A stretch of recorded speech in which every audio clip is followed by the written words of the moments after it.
Yowza, yowza, yowza. The last Friday in June is about to close out a week of wonder and amazement.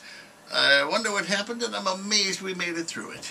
What's the big deal with Paula Deen? Why is she in the middle of this witch hunt? I mean, here's a 60-something white woman who grew up in Georgia, and people are shocked that she's not racially sensitive? Please. Anybody who has a brain knew that. She grew up in Georgia, for God's sake. It's not like she grew up out here under the yellow sun.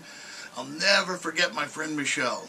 She lived in Atlanta for a number of years, and she always said, Atlanta is just like living in the north, but once you're outside the city, you're in Georgia.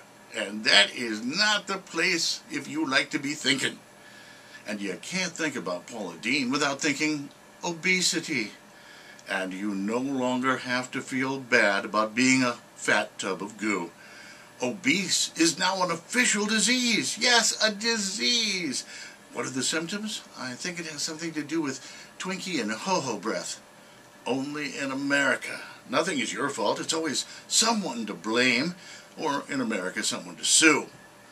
You know, it seems like a long time ago when that guy walked across the Grand Canyon on the high wire.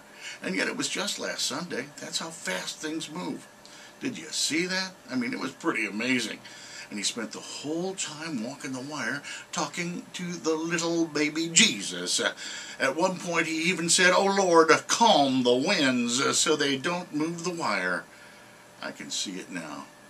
Over at the headquarters of the universe, out there in somewhere beyond the Milky Way, God looks around and says, oh, hey, son, I'm getting readings here from the Grand Canyon on Earth. Some nut wants you to calm the winds. What do you want me to do? And Jesus says, is that the Walinda guy? God says, yeah, seems to be. Well, then turn the fans down to about level 3. That should be good. You know, I love a good stunt.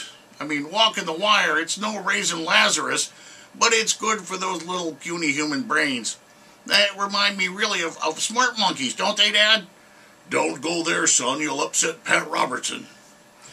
Did you notice the sun came up today and the birds are singing? I mean, it's done it all week. Nothing's really changed. Not really in our world. Nothing at all. Even though the Supreme Court said gay marriage is okay. I mean, really it is. If it offends you, why don't you pretend to be the good Christian you are?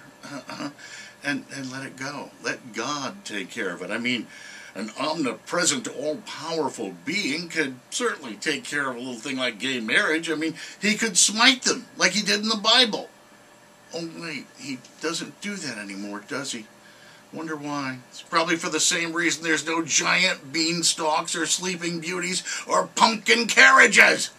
Stop living your life based on Bronze Age mythology and join the thinkers here in the 21st century, would you please? I'm sure your invisible friend will understand. After all, we have Twinkies. A lot of big parties this weekend. Remember, the militia will be out because it's a whole week of parties this week for the 4th of July. So don't drink and drive. Don't talk with your cell phone on.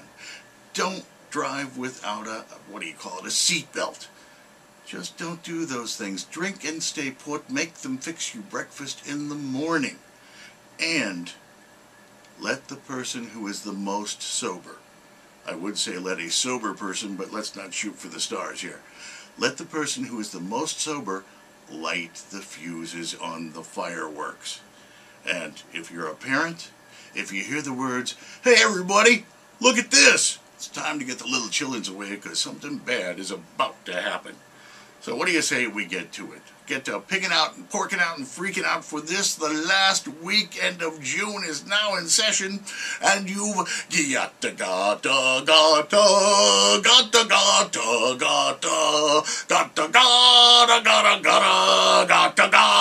ha ha.